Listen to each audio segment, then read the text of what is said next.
नाज़रीन, मेरे साथ पाकिस्तान के ऐसे बाहिम्मत बाबा जी मौजूद हैं जिन्होंने 3 शादियां कर रखी हैं, चौथी तलाश कर रहे हैं। तेरे वर्गे मुंडे सिर्फ तरसते रहंदे ने काज हो जाए। मैं तो बंदा ਲੱਭ ਰਿਹਾ ਜਿਹੜਾ ਚੌਥੀ ਕਰਾ ਦੇ ਮੇਰੇ ਤੇ ਕਾਕਾ ਆਪਣਾ ਇਲਾਜ ਕਰਾ ਵਿਆਹ ਕਿਉਂ ਕਰਾਣ ਲਿਆ। ਮੈਂ ਤੁਹਾਡੇ ਵਰਗੇ ਮੁੰਡਿਆਂ ਨੂੰ ਕਹਿਣਾ ਡੁੱਬ ਕੇ ਮਰ ਜਾਓ। Please tell me about your second marriage and ਮਰ ਕੇ ਸੀ ਕਿਤੇ ਉਰਦੂ ਨਹੀਂ ਸੀ ਪਚਦੀ ਹੁਣ ਇੰਗਲਿਸ਼ ਦਾ ਬੇੜਾ ਕਰ ਕਰਦੇ ਤੂੰ ਐਂਕਰ ਹੀ ਮਰਾਸੀ ਹੈ। ਪੈਨਾਡੋਲ ਹੁੰਦੀ, ਦੂਜੇ 'ਚ ਪੌਂਸਟਾਨ ਹੁੰਦੀ, ਤੀਜੇ 'ਚ ਪਰਚੀ ਹੁੰਦੀ, ਬੰਦੇ ਦਾ ਪੁੱਤ ਬਣ ਜਾ। ਕਿ ਹੋਰ ਬਾਬਾ ਲੱਭੋ ਜਾਓ। सब्सक्राइब करें और बेल दबाएं ताकि कोई खबर रह न जाए। ਬੰਦਾ ਇੱਕ ਸ਼ਾਦੀ ਕਰਾਵੇ, ਚਲੋ ਦੂਜੀ ਵੀ ਕਰਾਵੇ, ਤੀਜੀ ਕਰਾ ਕੇ ਚੌਥੀ ਲੱਭਣ ਜਾਵੇ। ਅਰਮਾਨ ਤਾਂ ਲੱਗਦਾ अफसोस तो लगता है। अस्सलाम वालेकुम नाज़रीन, मैं हूं आपका होस्ट मुतज़्ज़म शबीर उर्फ काका रिपोर्टर और आप देख रहे हैं बोल न्यूज़। नाज़रीन, मेरे साथ पाकिस्तान के ऐसे बाहिम्मत बाबा जी मौजूद हैं जिन्होंने 3 शादियां कर रखी हैं, चौथी तलाश कर रहे हैं। 3 बीवियों की उम्र 22, 23 और 24 गिनती से ब्याह कराया इन्होंने और चौथी लब रहे हैं। और इनकी तनख्वाह जो है वो 10,000 है। कैसी बीवियाँ खुश हैं, तीनों खुश हैं और ये माशाल्लाह देखने को ऐसे लगते हैं चलती फिरती लाश लग रहे हैं। अस्सलाम वालेकुम। वालेकुम सलाम। बाबा जी की हाल है? ਪਹਿਲੇ ਮੇਰੇ 'ਚ ਰਕਸ਼ਾ ਵੱਜਿਆ ਸੀਗਾ। ਤੁਹਾਡੇ 'ਚ ਰਕਸ਼ਾ ਕੀ ਜਹਾਜ਼ ਵੱਜ ਗਿਆ? 3 ਵਿਆਹ ਕਰਾਏ ਨੇ, ਬੰਦੇ ਕੋਈ ਇੱਕ ਨਹੀਂ ਕਰਾ ਹੁੰਦਾ, ਬੰਦੇ ਇੱਕ ਕਰਾ ਕਰਾ ਕੇ ਪਰੇਸ਼ਾਨ ਨੇ। ਤੇ ਕਾਕਾ ਆਪਣਾ ਇਲਾਜ ਕਰਾ ਵਿਆਹ ਕਿਉਂ ਕਰਾਣ ਲਿਆ। बाबा जी पहली शादी आपने कब करवाई थी? ਤੂੰ ਹਿੱਸਾ ਪਾਣਾ ਵਿੱਚ ਜਦੋਂ ਮਰਜ਼ੀ ਕਰਾਈ ਸੀਗੀ। कुर्बानी का नहीं पूछ रहे हैं बाबा जी, शादी का पूछ रहे हैं, हिस्सा पाना। ਉਹ ਕਾਕਾ ਮੈਂ ਕਰਾਈ ਤੈਨੂੰ ਕਾਦੀ ਤੂੰ ਚੌਥੀ ਕਰਾਣੀ ਤੇ ਉਹ ਦੱਸ। ਮੈਂ ਤਾਂ ਬੰਦਾ ਲੱਭ ਰਿਹਾ ਜਿਹੜਾ ਚੌਥੀ ਕਰਾ ਦੇ ਮੇਰੀ। अच्छा, फड़ के करा दे। ਨਹੀਂ ਕਰਾ ਦੇਵੇ ਮੇਰੀ ਸਿਰਫ। ਤੁਹਾਡੇ ਕੋਲ ਤਾਂ ਹਿੱਲ ਨਹੀਂ ਹੋ ਰਿਹਾ। ਕਾਕਾ ਵਿਆਹ ਦੇ ਟਾਈਮ ਮੈਂ ਠੀਕ ਹੋ ਜਾਂਦਾ। ਕਰਕੇ ਬਾਬਾ ਜੀ ਤਾਂ ਕਹਿ ਰਹੇ ਹੁੰਦੇ ਕੋਈ ਫੜ ਕੇ ਮੈਨੂੰ ਵਾਸ਼ਰੂਮ ਕਰਾ ਦੇਵੇ, ਤੁਸੀਂ ਸ਼ਾਦੀ ਕਰਾਉਣ ਦੀ ਗੱਲ ਕਰਨ ਦੇ। ਉਹ ਕਾਕਾ ਮੈਂ 3 ਕਰਾਈਆਂ, ਤੇਰਾ ਵਿਆਹ ਹੋਇਆ ਨਹੀਂ, ਤੇਰੇ ਵਰਗੇ ਮੁੰਡੇ ਸਿਰਫ ਤਰਸਦੇ ਰਹਿੰਦੇ ਨੇ ਕਾਸ਼ ਹੋ ਜਾਵੇ। ਤੁਸੀਂ ਕੀ ਮਿਸਾਲ ਦੇਣੀ ਚਾਹ ਰਹੇ ਹੋ ਦੁਨੀਆ ਨੂੰ? 3 ਵਿਆਹ ਇਕੱਠੇ ਕਰਾ ਲਏ ਨੇ, 22, 23, 24 ਸਾਲ ਦੀ ਕੁੜੀ ਤੁਹਾਨੂੰ ਕਿਦਾਂ ਲੱਭ ਗਈ ਹੈ? ਮਿਸਾਲ ਨਹੀਂ ਦੇ ਰਿਹਾ, ਮੈਂ ਤੁਹਾਡੇ ਵਰਗੇ ਮੁੰਡਿਆਂ ਨੂੰ ਕਹਿਣਾ ਡੁੱਬ ਕੇ ਮਰ ਜਾਓ। ਤੁਸੀਂ ਇੱਕ ਵੀ ਨਹੀਂ ਕਰਾ ਸਕਦੇ, ਮੈਂ 3 ਕੀਤੀਆਂ ਹੋਈਆਂ। ਤੁਹਾਡਾ ਪਹਿਲਾ ਵਿਆਹ ਕਦੋਂ ਹੋਇਆ ਸੀ? ਪਹਿਲਾ ਵਿਆਹ ਮੇਰਾ ਹੋਇਆ ਸੀਗਾ ਤਕਰੀਬਨ ਅੱਜ ਤੋਂ 8 ਕੁ ਸਾਲ ਪਹਿਲੇ। ਤੁਹਾਡਾ ਵਿਆਹ 8 ਸਾਲ ਦਾ ਹੋ ਗਿਆ, ਹੁਣ ਤਾਂ ਬਸ ਐਡਾ ਕੁ ਹੋ ਗਿਆ ਹੋਣਾ। ਨਹੀਂ ਹੁਣ ਤੇ ਕੰਮ ਤੇ ਵੀ ਜਾਂਦਾ, ਰੋਜ਼ਾਨਾ 800 ਰੁਪਏ ਦਿਹਾੜੀ ਲਿਆ ਕੇ ਆਂਦਾ। अच्छा, ਉਹ ਮੈਂ ਵਿਆਹ ਕਰਾਇਆ ਜਾਂ ਮੁੰਡਾ ਮੇਰਾ 8 ਸਾਲ ਦਾ ਜਿਹੜਾ ਐਡਾ ਕੁ ਹੋ ਗਿਆ। बाबा जी ये बताएं मुझे कि आपने पहली शादी करवा ली, सभी करवाते हैं। ਕਾਕਾ ਤੇਰੀ ਮਿਹਰਬਾਨੀ ਉਰਦੂ ਨਾ ਬੋਲ, ਤੇਰੀ ਮਿਹਰਬਾਨੀ। ਤੇਰੇ ਮੂੰਹ ਨੂੰ ਬਹੁਤ ਬੁਰੀ ਲੱਗਦੀ ਉਰਦੂ। Please tell me about your second marriage and ਮਰ ਕੇ ਸੀ ਕਿਤੇ ਉਰਦੂ ਨਹੀਂ ਸੀ ਪਚਦੀ ਹੁਣ ਇੰਗਲਿਸ਼ ਦਾ ਬੇੜਾ ਕਰ ਕਰਦਾ। ਯੂ ਆਰ ਟਾਕਿੰਗ ਇੰਗਲਿਸ਼ ਕਰੀ ਜਾ, ਅੱਲਾ ਦੇ ਵੇਖਣ ਡਿਆ। देखने ਵੇਖ ਲਿਆ ਨਾ तो बना दिए। ਬੇਟਾ ਮੈਂ ਨਹੀਂ ਮਰਨਾ, ਇਹ ਮੈਂ ਤੈਨੂੰ ਦੱਸ ਦਵਾਂ। ਸਮਝ ਲੱਗੀ, ਮੈਂ 1-2 ਨੌਜਵਾਨ ਲੈ ਕੇ ਹੀ ਮਰਾਂਗਾ। ਅੱਛਾ ਬਾਬਾ ਜੀ ਇਦਾਂ ਦੱਸੋ ਕਿ ਪਹਿਲੀ ਸ਼ਾਦੀ ਸਾਰੇ ਕਰਾਉਂਦੇ ਨੇ, ਹਸੀ ਖੁਸ਼ੀ ਕਰਾਉਂਦੇ ਨੇ, ਐਸੀ ਕੀ ਕਮੀ ਸੀ ਕਿ ਦੂਜੀ ਕਰਾਣੀ ਪੈ ਗਈ? ਪਹਿਲੇ ਤਾਂ ਜਿਹੜੀ ਮੇਰੀ ਪਹਿਲੀ ਹੋਈ ਨਾ, ਪਹਿਲੀ ਨਹੀਂ ਸੀ, ਦੂਸਰੀ ਸੀ। ਜਿਹੜੀ ਪਹਿਲੀ ਸੀ ਉਹ ਤਕਰੀਬਨ 35 ਕੁ ਸਾਲ ਪਹਿਲੇ ਹੋਈ ਸੀਗੀ। ਕਿਤੇ ਮੋਬਾਈਲ ਤੇ? 35 ਸਾਲ ਪਹਿਲੇ ਮੋਬਾਈਲ ਨਹੀਂ ਹੁੰਦੇ ਸੀ, ਵਾਇਰਲੈਸ ਸੈੱਟ ਹੁੰਦੇ ਸੀ ਜਿਹੜੇ ਤੇਰੇ ਸਿਰ 'ਚ ਮਾਰ ਕੇ ਬੰਦਾ ਟਾਂਕੇ ਲਵਾ ਦਿੰਦਾ। ਸਮਝ ਲੱਗੀ, ਪਹਿਲੇ ਮੋਬਾਈਲ ਨਹੀਂ ਸੀ ਹੁੰਦੇ, ਅੱਛਾ ਉਹ ਪਰ ਉਹ ਹੁੰਦੇ ਸਨ। ਅੱਛਾ ਤੇ ਮੇਰੀ ਬੁੱਢੀ ਨੂੰ ਮਰੇ ਤਕਰੀਬਨ 15 ਕੁ ਸਾਲ ਹੋ ਗਏ ਸਨ। ਕਿਤੇ ਕਾਕਾ ਤੂੰ ਐਂਕਰ ਹੈ ਜਾਂ ਮਰਾਸੀ ਹੈ? ਭਾਈ ਤੁਸੀਂ ਆਪ ਹੀ ਕਹਿ ਰਹੇ ਮੇਰੀ ਬੁੱਢੀ ਮਰ ਗਈ, ਕਿਸੇ ਤੇ ਮਰੀ ਤੇ ਤੁਸੀਂ ਦੂਜੀ ਲਿਆਂਦੀ ਨਾ। ਕਾਕਾ ਤੂੰ ਮਰਾਸੀ ਨਹੀਂ, ਤੂੰ 83, 84, 85 ਹੈ ਤੇਰੀ। ਮੈਂ 100 ਤੱਕ ਵੀ ਆ। ਅੱਗੋਂ ਕੋਈ ਇਹ ਰੱਖ ਗਿਆ ਨਹੀਂ ਤੇ ਪਹੁੰਚ ਜਾਣਾ ਸੀ ਤੂੰ 1 to 5 ਤੇ। ਅੱਛਾ ਦੱਸੋ ਕਦੋਂ ਦੂਸਰੀ ਵਿਆਹ ਕਦੋਂ ਕਰਾਇਆ ਤੁਸੀਂ? ਉਸ ਤੋਂ ਬਾਅਦ ਤੇਰੀ ਜਿਹੜੀ ਮਾਂ ਸੀ ਨਾ, ਹਾਂ ਉਹ ਜਿਹੜੀ ਮੇਰੀ ਜਿਹੜੀ ਬੁੱਢੀ ਸੀ ਤੇਰੀ ਮਾਂ ਹੀ ਹੋਈ ਨਾ। ਆਹੋ ਉਹ ਜਿਹੜੀ ਤਾਂ ਤੇਰੀ ਮਾਂ ਮਰੀ ਨਾ, ਉਹ ਕਹਿਣ ਲੱਗੀ ਜਾਣ ਲੱਗੇ ਬਈ ਤੁਸੀਂ ਸ਼ਾਦੀ ਕਰ ਲੈਣਾ, ਅੱਛਾ ਮੇਰੇ ਆਸਰੇ ਤਾਂ ਨਾ ਰਹਿਣਾ। ਅੱਛਾ ਮੈਂ ਬੜਾ ਬਰਦਾਸ਼ਤ ਕੀਤਾ, ਮੈਂ ਕਿਹਾ ਨਹੀਂ ਕਰਨੀ। ਫਿਰ ਮੈਂ ਇੱਕ ਬੈਂਕ 'ਚ ਗਾਰਡ ਲੱਗ ਗਿਆ। ਹਾਂ ਉੱਥੇ ਕੋਈ ਕੁੜੀ ਡੇਲੀ ਆਉਂਦੀ ਸੀਗੀ। ਅੱਛਾ ਕੈਸੇ ਹੋ ਬਾਬਾ ਜੀ, ਠੀਕ ਹੈ? ਮੈਂ ਕਹਿੰਦਾ ਸੀ ਕੁੜੀਏ ਠੀਕ ਆ ਮੈਂ। ਕੁਛ ਸਮਝਦਾਰ ਔਰਤ ਸੀਗੀ, ਮੈਨੂੰ ਉਹਦੀਆਂ ਕੁਛ ਆਦਤਾਂ ਚੰਗੀਆਂ ਲੱਗੀਆਂ।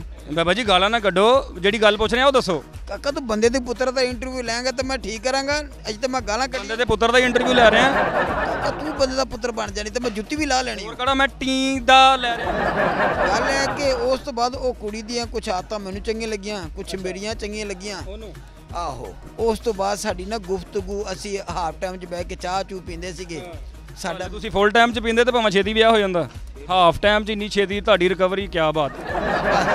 ਕਾਕਾ ਪੁਰਾਣੀਆਂ ਖੁਰਾਕਾਂ ਨਾ ਉਹ ਹਾਫ ਟਾਈਮ 'ਚ ਕੰਮ ਆ ਗਈਆਂ। ਬਸ ਹਾਫ ਟਾਈਮ ਚਾਹ ਪੀਂਦੇ ਸੀਗੇ ਅਸੀਂ, ਇੱਕ ਦੂਸਰੇ ਨੂੰ ਇੱਕ ਦੁੱਖ ਭਰੀ ਦਾਸਤਾਨ ਸੁਣਾਣੀ। मेरा ਉਹਦੇ ਨਾਲ ਦਿਲ ਲੱਗ ਗਿਆ, ਉਹਦਾ ਮੇਰੇ ਨਾਲ ਦਿਲ ਲੱਗ ਗਿਆ। ਇਸ ਤਰ੍ਹਾਂ ਸਾਨੂੰ ਕਿ ਜੀ आप मुझसे शादी करेंगे। ਮੇਰੇ ਕੋ ਉਹਦਾ ਦੁੱਖ ਨਹੀਂ ਵੇਖਿਆ ਗਿਆ। ਰੋ ਕੇ ਕਿਹਾ ਸੀ ਉਹਨੇ? ਨਹੀਂ, ਉਹਨੇ ਤਾਂ ਹੱਸ ਕੇ ਕਿਹਾ ਸੀ, ਮੈਂ ਰੋ ਕੇ ਕਿਹਾ ਸੀ। ਮੈਂ ਕਿਹਾ ਵੇਖ ਲਾ ਕੁੜੀਏ, ਉਮਰ ਮੇਰੀ ਲੰਘ ਗਈ ਹੈ।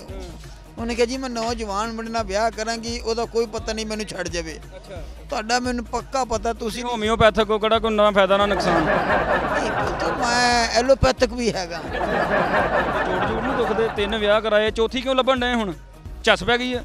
ਨਹੀਂ ਕਾਕਾ, ਚੱਸ ਨਹੀਂ ਪਈ, ਮੈਂ ਨਹੀਂ ਕਰਨਾ ਚਾਹੁੰਦਾ ਪਿਆ। ਕੁੜੀਆਂ ਉਹ ਮੈਂ ਪਹਿਲੇ ਪੂਰੀ ਸਟੋਰੀ ਸੁਣਨੀ ਜਾਂ ਮੈਂ ਕੁਰਸੀ ਚੁੱਕ ਕੇ ਤੇਰੇ ਸਿਰ 'ਚ ਮਾਰਾਂ? ਲੈ WWE ਹੋਣ ਦੀ ਕੁਰਸੀ ਮਾਰ। ਇੱਥੇ WWE ਹੋ ਜਾਣੀ, ਤੈਨੂੰ ਮੈਂ ਦੱਸਦਾ, ਮੈਂ ਗੋਡਾ ਬੱਕੀ 'ਚ ਐਸਾ ਮਾਰਦਾ ਤੇਰੀ ਬੱਕੀ 10 ਦਿਨ ਠੀਕ ਨਹੀਂ ਹੋਣੀ। ਅੱਛਾ ਕਾਕਾ ਮੇਰੀ ਗੱਲ ਪੂਰੀ ਤਰ੍ਹਾਂ ਸੁਣ, ਤੇਰੀ ਜਿਹੜੀ ਮੈਂ ਤੈਨੂੰ ਗੱਲ ਦੱਸਦਾ ਪਿਆ। ਠੀਕ ਹੈ ਬਾਬਾ ਜੀ, ਆਓ। ਉਸ ਤੋਂ ਬਾਅਦ ਉਹਨੇ ਕਿਹਾ ਜੀ ਮੇਰੀ ਸਹੇਲੀ, ਤੁਸੀਂ ਉਹਦੇ ਨਾਲ ਵਿਆਹ ਕਰਨਾ। ਮੈਂ ਕਿਹਾ ਭਈਆ ਕਿਉਂ ਵਿਆਹ ਕਰਨਾ? ਅੱਛਾ। ਉਹਨੇ ਕਿਹਾ ਜੀ ਮੈਂ ਉਹਦੇ ਨਾਲ ਬੜਾ ਪਿਆਰ ਕਰਦੀ ਤੇ ਮੈਂ ਉਹਦੇ ਬਗੈਰ ਨਹੀਂ ਰਹਿ ਸਕਦੀ। ਠੀਕ ਹੈ ਨਾ? ਉਹਨੂੰ ਮੈਂ ਕਿਹਾ ਵੀ ਤੁਸੀਂ ਸ਼ਾਦੀ ਕਰ ਸਕਦੇ ਹੋ, ਇਹ 'ਚ ਕੋਈ ਬੁਰੀ ਬਾਤ ਨਹੀਂ ਹੈਗੀ। ਮੈਂ ਜਦੋਂ ਰਾਜ਼ੀ, ਤੁਹਾਨੂੰ ਕੀ ਇਤਰਾਜ਼? ਮੈਂ ਕਿਹਾ ਜਦੋਂ ਤੈਨੂੰ ਨਹੀਂ ਇਤਰਾਜ਼ ਤੇ ਮੈਨੂੰ ਕਾਹਦਾ ਇਤਰਾਜ਼? ਮੈਂ ਫਿਰ ਦੂਸਰੀ ਵੀ ਕਰਦੀ। ਉਹ ਕਿਤੇ ਪਹਿਲੀ ਦੀ ਉਮਰ 22 ਸਾਲ ਸੀ ਤੇ ਦੂਸਰੀ ਦੀ 23 ਸਾਲ ਸੀਗੀ। ਦੋਵੇਂ ਹੱਸੀ ਖੁਸ਼ੀ ਰਹਿ ਰਹੀਆਂ ਨੇ। ਆ ਤੀਸਰੀ ਕਹਿੰਦਾ ਨਾ, ਤੀਸਰਾ ਰਲਿਆ ਤਾਂ ਝੁੱਗਾ ਗਲਿਆ। ਆ ਮੈਂ ਜਿਸ ਘਰ 'ਚ ਰਹਿੰਦਾ ਸੀ ਨਾ, ਇਹ ਉੱਥੇ ਮਿਲਣ ਆਉਂਦੀ ਸੀ ਉਹਨਾਂ ਨੂੰ। ਉਹ ਕਹਿੰਦੀ ਸੀ ਤੁਸੀਂ ਦੋਵਾਂ ਨੇ ਇੱਕ ਬਾਬੇ ਨਾਲ ਵਿਆਹ ਕੀਤਾ, तुम लोग पागल हो, तुम इसके साथ रह रही। वो कहती ਅਸੀਂ ਬੜੀ ਖੁਸ਼, ਬੜੀ ਖੁਸ਼। ਉਹਨੇ ਕਿਹਾ ਤੁਸੀਂ ਬਾਬੇ ਨਾਲ ਜ਼ਿੰਦਗੀ ਕਿਵੇਂ ਗੁਜ਼ਾਰਦੀ ਹੋ? ਉਹਨੇ ਕਿਹਾ ਵਿਆਹ ਕਰਕੇ ਵੇਖ ਲੈ। ਉਹਨੇ ਕਰ ਲਿਆ, ਚੈੱਕ ਕਰਨ ਲਈ ਵਿਆਹ ਕਰ ਲਿਆ ਤੇ ਅੱਲਾ ਦਾ ਸ਼ੁਕਰ ਅੱਦੋ ਮੈਂ ਤਿੰਨੋਂ ਹੱਸੀ ਖੁਸ਼ੀ ਰਹਿ ਰਹੀਆਂ ਨੇ। ਅੱਛਾ, ਤੁਹਾਡੀ ਤਨਖਾਹ ਕਿੰਨੀ ਹੈ? 10,000 ਰੁਪਇਆ। 10,000, 3,000, 4 ਦਾ ਤੁਹਾਡੀਆਂ ਰਿਪੋਰਟਾਂ ਤੇ ਲੱਗ ਜਾਂਦਾ, ਮਗਰ ਰਹਿ ਗਿਆ 5-6,000। ਉਹ 2-2,000 ਉਹਨਾਂ ਨੂੰ ਦਿੰਦੇ। ਉਹ ਕਿੱਦਾਂ ਗੁਜ਼ਾਰਾ ਹੁੰਦਾ ਵਾ? ਖੁਸ਼ ਕਿੱਦਾਂ ਨੇ? ਕਾਕਾ ਮੈਂ ਤੈਨੂੰ ਆਪਣੀ ਰਿਪੋਰਟਾਂ ਚੈੱਕ ਕਰਾ ਹੀ ਨਾ ਦਵਾਂ ਇੱਕ ਦਮ। ਗੰਦੀਆਂ ਹੋਣੀਆਂ ਮੈਨੂੰ ਪਤਾ ਹੈ। ਮੈਂ ਆਪਣੀ ਕੇ ਬਾਬੇ ਦੀ ਮਹੱਲੇ 'ਚੋਂ ਸਹੀ ਰਿਪੋਰਟ ਨਹੀਂ ਆਉਂਦੀ। ਹਾਂ ਕਾਕਾ, ਇੰਟਰਵਿਊ ਕਰਨਾ ਕਿ ਨਹੀਂ ਕਰਨਾ? ਚੱਲ ਸ਼ਾਬਾਸ਼। ਬਾਬਾ ਜੀ ਮੇਰੀ ਗੱਲ ਸੁਣੋ। ਅੱਛਾ ਸੌਰੀ, ਅੱਛਾ ਆਖਰੀ ਵਾਰੀ ਬਾਬਾ ਜੀ।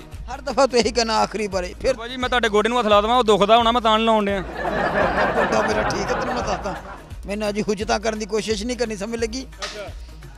ਕੀ ਸਵਾਲ ਸੀਗਾ? ਨਹੀਂ, ਸਵਾਲ ਇਹ ਸੀਗਾ ਜਦੋਂ ਤੁਸੀਂ ਕੰਮ ਤੇ ਜਾਂਦੇ ਆ, ਮੈਂ ਸੁਣਿਆ ਤੁਹਾਡੀਆਂ ਤਿੰਨੇ ਬੁੱਢੀਆਂ ਤੁਹਾਨੂੰ ਟਿਫਨ ਦਿੰਦੀਆਂ ਲੈਦਾ ਪੈਕ ਕਰਕੇ ਆਪਣੀ ਚਾਹਤ ਦੇ ਨਾਲ।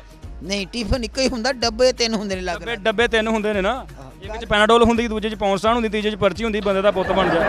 ਚੌਥੇ ਹੀ ਆਣੀ ਹੈ, ਉਹਨੇ ਮੈਨੂੰ ਪਿਸਤੌਲ ਦੇਣੀ ਵੀ ਆ ਮੁੰਡੇ ਨੂੰ ਫੈਰ ਮਾਰਨਾ। ਕਿਹਨੂੰ? ਆ ਤੈਨੂੰ, ਹੋਰ ਕਿਹਨੂੰ? ਉਹ 'ਚ ਪਿਸਤੌਲ ਹੋਣਾ ਵਾ? ਨਹੀਂ, ਉਹ 'ਚ ਡੰਡਾ ਹੋਣਾ ਜਿਹੜਾ ਮੈਂ ਸਿਰ 'ਚ ਮਾਰਨਾ, ਤੂੰ ਉਸੇ ਟਾਈਮ ਫੁੜ ਕੇ ਮਾਰ ਜਾ। ਤੂੰ ਮੈਨੂੰ ਪੁੱਛ ਰਿਹਾ ਸੀ 10,000 ਤਨਖਾਹ ਦਾ। ਹਾਂਜੀ। 10,000 ਮੇਰੀ ਤਨਖਾਹ ਹੈ। ਤੇ ਗੱਲ ਇਹ ਹੈਗੀ ਆ ਕਿ ਮੇਰਾ ਜਿਹੜਾ 1 ਸਾਲ ਆ ਨਾ, ਉਹਦੀ ਵੱਡਾ ਜਨਰਲ ਸਟੋਰ ਹੈ। 1 ਸਾਲ ਦੀ ਸਾਲੇ ਦਾ? 1 ਸਾਲ ਦਾ ਵੱਡਾ ਜਨਰਲ ਸਟੋਰ ਹੈ। ਅੱਛਾ। ਇੱਕ ਮੇਰਾ ਜਿਹੜਾ ਸਾਲਾ ਬਾਬੜਾ 'ਚ ਲੱਗਾ ਹੋਇਆ, ਹਾਂ ਠੀਕ ਨਾ? ਇੱਕ ਮੇਰਾ ਜਿਹੜਾ ਸਾਲਾ ਨਾ, ਉਹਦਾ ਮੈਡੀਕਲ ਸਟੋਰ ਹੈ, ਦਵਾਈਆਂ ਦਾ। ਅੱਛਾ, ਯਾਨੀ ਕਿ ਤੁਹਾਨੂੰ ਆਸਰਾ ਹੈਗਾ। ਅੱਲਾ ਦਾ ਸ਼ੁਕਰ ਹੈ, ਮਕਾਨ ਮੇਰਾ ਆਪਣਾ ਵਾ। ਰਾਸ਼ਨ ਪਾਣੀ ਜਿਹੜਾ ਹੈਗਾ ਮੈਨੂੰ ਉਹ ਦੇ ਦਿੰਦਾ ਸਾਲਾ। ਅੱਛਾ। ਤੇ ਬਿਜਲੀ ਦਾ ਬਿੱਲ ਵਗੈਰਾ ਖਰਚਾ ਉਹ ਦੇ ਦਿੰਦਾ। ਉਹ ਜਿਹੜਾ ਮੈਡੀਕਲ ਜਿਹਦਾ ਸਟੋਰ ਹੈਗਾ, ਉਹ ਖਰਚਾ ਪਾਣੀ ਵੀ ਭੈਣ ਦਿੰਦਾ, ਮੇਰੀ ਦਵਾਈ ਵੀ ਦੇ ਦਿੰਦਾ। ਮੇਰਾ 10,000 ਸੁੱਕਾ ਬਚ ਜਾਂਦਾ। ਕੁਛ ਕੋਈ ਨਾ ਕੋਈ ਦੇ ਦਿੰਦਾ। ਆ ਤੁਹਾਨੂੰ ਹੌਸਲਾ ਕੌਣ ਦਿੰਦਾ ਵਾ? ਹੌਸਲਾ ਮੈਂ ਆਪਣੇ ਆਪ ਨੂੰ ਆਪ ਹੀ ਸੌਣ ਤੋਂ ਪਹਿਲੇ ਦੇ ਦੇਣਾ। ਹੌਸਲੇ ਨਾਲ ਸੌਂ ਜਾ, ਸਮਝ ਆਈ? ਤੁਹਾਨੂੰ ਸਾਹ ਚੜਨ ਦਿਆ, ਮੇਰੇ ਨਾਲ ਗੱਲ ਕਰਦੇ ਆ। ਤੁਸੀਂ ਕਿੱਦਾਂ ਮੈਨੇਜ ਕਰਦੇ ਆ? ਉੱਥੇ ਤੇ ਰਿਸ਼ਤੇਦਾਰੀ ਬੜੀ ਹੁੰਦੀ ਹੈ, ਕਦੀ ਕਿਸੇ ਬੁੱਢੀ ਦੇ ਕੋਈ ਮਰ ਗਿਆ, ਕੋਈ ਵਿਆਹ ਆ ਗਿਆ, ਖੁਸ਼ੀ ਗਮੀ, ਜਾਣਾ ਨਾਂਗਾ ਟਾਪਾ, ਜਾਂਦੇ ਹੋ? ਹਾਂਜੀ, ਸ਼ੁਕਰ ਅੱਲਾ ਦਾ ਜਾਨਾ। ਕਿੱਦਾਂ? ਗੱਡੀਆਂ ਨੇ ਸਾਰਿਆਂ ਦੀ, ਉਹ ਸਾਰੇ ਅਮੀਰ ਨੇ। 24 ਦੀ ਗੱਡੀ ਹੋਣੀ ਤੁਹਾਡੇ ਕੋਲ? ਨਹੀਂ, ਇੱਕ ਵੱਡੀ ਕਾਠੀ ਵਾਲੀ। ਕਾਕਾ ਸਾਈਕਲ ਹੁੰਦੀ, ਗੱਡੀ ਨਹੀਂ ਹੁੰਦੀ। ਕਿਹੜੇ ਇਲਾਕੇ ਚੋਂ ਆਇਆ ਹੈ? ਬਾਬਾ ਜੀ ਤੁਹਾਡੇ ਨੈਣ ਨਕਸ਼ਾ, ਤੁਹਾਡੇ ਵਰਗਾ ਬੰਦਾ ਸਾਈਕਲ ਤੇ ਐਡਾ ਸੋਹਣਾ ਲੱਗਦਾ ਨਾ, ਜਿੰਦ ਮਾਹੀ ਦੂਰੋਂ ਆਉਂਦਾ। ਤੇ ਤੇਰੇ ਵਰਗਾ ਬੰਦਾ ਗੱਡੀ 'ਚ ਬੈਠਾ ਇੰਝ ਲੱਗਦਾ ਕਿ ਇਹ ਸਿਰਫ ਸਾਫ਼ ਕਰਨ ਆਇਆ। ਸਮਝ ਲੱਗੀ? ਮੈਂ ਨਾ ਹੁਜਤਾਂ ਮੈਂ ਨਹੀਂ ਦਿੰਦਾ ਇੰਟਰਵਿਊ, ਕੋਈ ਹੋਰ ਬਾਬਾ ਬਾਬੇ ਦਾ ਇਹਦਾ ਕਾਰਨਾਮੇ ਕੋਈ ਨਹੀਂਗਾ। ਜਾਓ ਆਪਣੇ ਬਾਬੇ ਕੋ ਕਾਰਨਾਮਾ ਕਰਾਓ। ਮੇਰੇ ਨਾਲ ਗੱਲ ਕਰ, ਸ਼ਾਬਾਸ਼, ਨਿਕਲ ਜਾ ਤੂੰ। ਨਹੀਂ, ਮੈਂ ਕਿਉਂ ਨਾ ਤੁਹਾਡੇ ਨਾਲ ਗੱਲ ਕਰਾਂ? ਤੁਸੀਂ ਗੁੰਗੇ ਆ? ਕਾਕਾ ਮੈਨੂੰ ਸਭ ਫੈਸਲਾਬਾਦ ਤੋਂ ਆਇਆ ਤੂੰ। ਇੱਥੋਂ ਵੀ ਆਇਆ ਵਾਂ, ਤੁਹਾਡੀ ਹਰਕਤਾਂ ਇਦਾਂ ਦੀਆਂ ਵਾ, ਤੁਸੀਂ ਮੈਨੂੰ ਮਜਬੂਰ ਕਰਨ ਨੇ ਜੁਗਤਾਂ ਲਾਉਣ ਤੇ। ਕਾਕਾ ਮੈਂ ਤੈਨੂੰ ਕਿਹੜੀ ਜੁਗਤ ਲਾਉਣ ਤੇ ਮਜਬੂਰ ਕੀਤੀ? ਮੈਂ ਤੈਨੂੰ ਆਪਣੀ ਸਟੋਰੀ ਸੁਣਾਉਂਦਾ। ਐਡਾ ਔਖਾ ਤੂੰ ਮੇਰੇ ਕੋਲ ਟਾਈਮ ਲਿਆ, ਮੈਂ ਤੈਨੂੰ ਟਾਈਮ ਦਿੱਤਾ। ਚਲੋ ਮੈਂ ਤੁਹਾਡਾ ਹੁਣ ਕੋਈ ਤੁਹਾਡੇ ਐਕਸਪੀਰੀਅੰਸ ਦਾ ਫਾਇਦਾ ਚੁੱਕਦਾ। ਸਾਡੇ ਨੌਜਵਾਨ ਦੇਖਣ ਡਏ ਆ ਉਹਨਾਂ ਕੋਲ ਇੱਕ ਨਹੀਂ ਫਸਦੀ ਵਿਆਹ ਵਾਸਤੇ, ਤੁਸੀਂ ਤਿੰਨ ਫਸਾਈਆਂ ਵਾ। ਕੁਲੀਆ ਕੀ ਹੈ ਥੋੜਾ ਮੈਨੂੰ ਦੱਸੋ ਕਿ ਟ੍ਰਿਕ ਕੀ ਹੈ? ਟ੍ਰਿਕ ਇਹੀ ਹੈ, ਕੁੜੀ ਨਾਲ ਪਿਆਰ ਮੁਹੱਬਤ ਨਾਲ ਗੱਲ ਕਰੋ। ਅੱਛਾ, ਉਹਦੇ ਨਾਲ ਔਖੀ ਗੱਲ ਨਹੀਂ ਕਰਨੀ। ਇੱਕ ਬੰਦਾ ਕੁੜੀ ਬਾਜ਼ਾਰ 'ਚ ਖੜੀ, ਉਹਨੂੰ ਜਾ ਕੇ ਕਹਾਂ ਐਕਸਕਿਊਜ਼ ਮੀ ਮੈਂ ਆਪਸੇ ਸ਼ਾਦੀ, ਉਹ ਥੱਪੜ ਮਾਰਦੀ ਹੈ ਕੋ ਪਹਿਲੀ ਵਾਰੀ ਪੁੱਛੀ। ਕੌਣ ਕਹਿੰਦਾ ਉਹਦੇ ਨਾਲ ਪੰਗਾ ਲਓ? ਜਿਹੜੀ ਕੁੜੀ ਤੁਹਾਡੇ ਨਾਲ ਖੁਦ ਗੱਲ ਕਰੇ ਉਹਦੇ ਨਾਲ ਗੱਲ ਕਰੋ। ਅੱਛਾ, ਜਿਹੜੀ ਨਹੀਂ ਕਰਦੀ ਉਹ ਭਲਾ ਹੋਵੇ। ਅੱਛਾ, ਜਿਹੜੀ ਕੁੜੀ ਤੁਹਾਨੂੰ ਚੰਗੀ ਲੱਗਦੀ ਪਹਿਲੇ ਉਹਦੇ ਨਾਲ ਦੋਸਤੀ ਬਣਾਓ। ਤੁਸੀਂ ਮੈਨੂੰ ਇਹ ਦੱਸੋ ਤੁਹਾਨੂੰ ਇੱਕ ਰਾਤ 'ਚ ਕੜਲ ਕਿੰਨੀ ਵਾਰੀ ਪੈਂਦਾ? 136 ਦਫਾ ਪੈਂਦਾ। ਡਬਲ ਸੈਂਚਰੀ ਹੋਣ ਵਾਲੀ ਆ। ਹਾਂਜੀ ਹੋਣ ਵਾਲੀ ਹੈ, ਤੇ ਤੈਨੂੰ ਇੱਕੋ ਹੀ ਕੜਲ ਪੈਣਾ, ਉਸ ਤੋਂ ਬਾਅਦ ਸਿੱਧਾ ਨਹੀਂ ਹੋ ਸਕਣਾ। ਮੈਂ ਤੇ ਫਿਰ ਇਹਨੇ ਕੜਲ ਬਰਦਾਸ਼ਤ ਕਰ ਦੇਣਾ। ਮੈਨੂੰ ਕਰਨਾ ਪੈਣਾ, ਮੈਂ ਤਾਂ ਫਰੈਸ਼ ਹਾਂ। ਤੇਰੇ ਵਰਗੇ ਮੁੰਡੇ 3 ਪੀਸ ਪਾ ਕੇ ਆਪਣੀ ਬੁੱਢੀ ਨੂੰ ਕਹਿੰਦੀ ਜਾਨ ਇੱਕ 50 ਰੁਪਏ ਉਧਾਰੇ ਦੇ। ਪੀਣ ਕਦੋਂ ਦੇ ਜੇ? ਮੈਨੂੰ ਗੁੱਸਾ ਆਉਣ ਡਿਆ ਤੇਰੇ ਤੇ ਯਾਰ। ਤੂੰ ਕਦੀ ਇੰਜ ਨਹੀਂ ਹੋਇਆ ਤਿੰਨਾਂ ਬੀਵੀਆਂ ਨੂੰ ਤੁਹਾਡੇ ਤੇ ਗੁੱਸਾ ਆ ਗਿਆ ਹੋਵੇ, ਰਲ ਕੇ ਤੁਹਾਨੂੰ ਲੰਮਾ ਪਾ ਲਿਆ ਹੋਵੇ? ਚੈਨਲ ਨਾ ਹੁੰਦਾ, ਅੱਛਾ ਸੱਚ ਲੱਗਾ ਦੱਸਣ। ਚੈਨਲ ਨਾ ਹੁੰਦਾ ਨਾ ਤੇ ਮੈਂ ਤੈਨੂੰ ਉਹ ਗੱਲਾਂ ਦੱਸਣੀਆਂ ਸੀ, ਲੇਕਿਨ ਕੈਮਰਾ ਬੰਦ ਹੋਣ ਦੇ ਫੇਰ ਤੂੰ ਮੇਰੇ ਨਾਲ ਗੱਲ ਕਰ। ਤੁਹਾਡੇ ਵਰਗੇ ਬਾਬੇ ਨੂੰ ਮੋਸਟਲੀ ਮਹੱਲੇ ਵਾਲੇ ਬਚਾਉਂਦੇ ਆ ਕੇ ਯਾਰ, ਉਹ ਲੱਗਦਾ ਬਾਹਰ ਨਹੀਂ ਨਿਕਲਿਆ, ਘੰਟਾ ਹੋ ਗਿਆ ਲੱਗਦਾ ਢਾਇਆ ਬੁੱਢੀਆਂ ਨੇ। ਮੇਰੇ ਵਰਗੇ ਬਾਬੇ ਤੇਰੇ ਵਰਗੇ ਮੁੰਡਿਆਂ ਦੇ ਕੰਮ ਦੇ। ਬਾਬਾ ਜੀ ਦੱਸੋ ਹੁਣ ਮੈਂ ਕੀ ਕਰਾਂ? ਮੇਰੀ ਬੁੱਢੀ ਫੇਰ ਮੈਨੂੰ ਕੁੱਟਣ ਦਈ ਲੈ ਸ਼ਾਬਾਸ਼, ਚੱਲ ਮੈਂ ਹੁਣ ਘਰ ਪਹੁੰਚਣਾ, ਇਜਾਜ਼ਤ ਲੈ। ਜਿੱਦਾਂ ਦੀ ਆਵਾਜ਼ ਕੱਢ ਕੇ ਫੋਨ ਤੇ ਸੁਣਿਆ ਵਾ, ਅੱਗੇ ਉਹਨਾਂ ਨੇ ਐ ਲੱਗਦਾ ਬਾਬਾ ਬੋਰੀ ਚੁੱਕਣ ਡਿਆ, ਪਤਾ ਨਹੀਂ ਕੀ ਹਾਲ ਹੈ ਕਾਕਾ? ਇਹ ਠੀਕ ਹੈ ਪੁੱਤਾ, ਜੇ ਤੂੰ ਜਵਾਨ ਹੈ ਨਾ ਜ਼ਰਾ 10 ਸਾਲ ਟੱਪ ਜਾਣਗੇ ਨਾ ਫਿਰ ਮੈਂ ਦੇਖਾਂਗਾ ਤੇਰੀ ਆਵਾਜ਼ ਨਿਕਲਦੀ ਕਿ ਨਹੀਂ ਨਿਕਲਦੀ, ਸਮਝ ਲੱਗੀ? ਚੱਲ ਮੈਨੂੰ ਹੁਣ ਇਜਾਜ਼ਤ ਦੇ, ਮੈਂ ਜਾਣਾ ਜੀ। ਇਹ ਬੁੱਢੇ ਬਾਰੇ ਪੇ ਕਿਉਂ ਹੀ ਸ਼ੱਕ ਪਿਆ ਕਰਨਾ ਹੈ? ਉਹਨੂੰ ਆਪਣੀ ਸਿਹਤ ਦਾ ਖਿਆਲ ਨਹੀਂ ਹੈਗਾ। ਦੁਨੀਆ ਖਰਾਬ ਕੀਤੀ, ਮੁੰਡੇ ਤੇਰੇ ਵੱਲ ਦੇਖ ਕੇ ਕੀ ਸੋਚਣਗੇ ਬਾਬਾ? ਵੇ ਬਾਬਾ ਉਹ ਕਾਕਾ ਤੂੰ ਮੇਰੇ ਕੋਲ ਇੱਟਾਂ ਦੀ ਟਰਾਲੀ ਲਵਾਉਣੀ ਹੈ, ਤੈਨੂੰ ਕੀ ਤਕਲੀਫ? ਤੇਰੇ ਕੋਲ ਲੱਥਣੀ ਵੀ ਨਹੀਂ ਗਈ। ਉਹ ਮੈਂ ਲਾ ਲੈਣਾ ਤੈਨੂੰ ਕਰ ਦਫਾ ਜਾ, ਮੈਨੂੰ ਕਰ ਜਾ ਬਸ ਹੁਣ। ਵਿਆਹ ਕਿਉਂ ਕਰਾਇਆ? ਮੈਂ ਤੈਨੂੰ ਪੁੱਛ ਕੇ ਜਾਣਾ। ਮੈਂ ਕਰਾਇਆ, ਤੈਨੂੰ ਤਕਲੀਫ ਕਿਉਂ ਕਰਾਇਆ? ਮੈਂ ਕਰਾਇਆ, ਤੂੰ ਚੌਥੀ ਦੇਣੀ ਤੇ ਮੈਨੂੰ ਦੇ ਦੇ। ਲੈ ਮੈਂ ਕਿੱਥੋਂ ਦੇ ਦੇਵਾਂ ਤੈਨੂੰ? ਦੇ ਦੇ, ਜੇ ਦੇਣੀ ਤੇ ਨਹੀਂ ਤੇ ਫਿਰ ਤਕਲੀਫ ਕਾਦੀ ਤੈਨੂੰ? ਆਪ ਤੁਸੀਂ ਕਰਾਂਦੇ ਨਹੀਂ ਤਾਂ ਮੈਨੂੰ ਵੀ ਨਹੀਂ ਕਰਨ ਦਿੰਦੇ। ਐਸੇ ਤੁਸੀਂ ਲਫੰਡਰ ਮੁੰਡੇ ਹੋਏ ਜੇ, ਹੈ ਆਪ ਕਿਉਂ ਨਹੀਂ ਵਿਆਹ ਕਰਾਂਦਾ? ਤੇਰੀ ਆਦਤ ਹੈ, ਤੈਨੂੰ ਪਤਾ ਨਹੀਂ ਕਿਹਨੇ ਕੁੜੀ ਦੇਤੀ। ਮੈਨੂੰ ਦੇਤੀ ਨਾ, ਤੈਨੂੰ ਕਿਸੇ ਨੇ ਪੂੜੀ ਵੀ ਨਹੀਂ ਦੇਣੀ, ਮਿਰਚਾਂ ਨਹੀਂ ਪੂੜੀ ਵੀ ਨਹੀਂ ਦੇਣੀ ਤੈਨੂੰ, ਮੈਂ ਦੱਸ ਦਵਾਂ। ਜਾ ਪਹਿਲੇ ਪੂੜੀ ਲੈਣਾ ਫਿਰ ਕੁੜੀ ਲੈਣਾ ਵਾ। ਨਹੀਂ ਪਹਿਲੇ ਤੈਨੂੰ ਮੈਂ ਕਹਿੰਦਾ ਗੱਲਾਂ ਨਾ ਕਰਦਾ। ਚੱਲ ਉਹ ਨਾਜ਼ਰੀਨ ਬਾਬਾ ਜੀ ਦੱਬ ਕੇ, ਬਾਬਾ ਜੀ ਗੱਲ ਸੁਣ, ਬਾਬਾ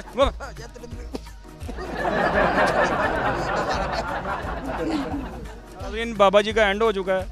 पता नहीं कैसे 3 शादियां निभा रहे हैं, चौथी लभन दे कबर च लत्तां वा ते हाथ चौथी बुढ़ी नूं रब रखा।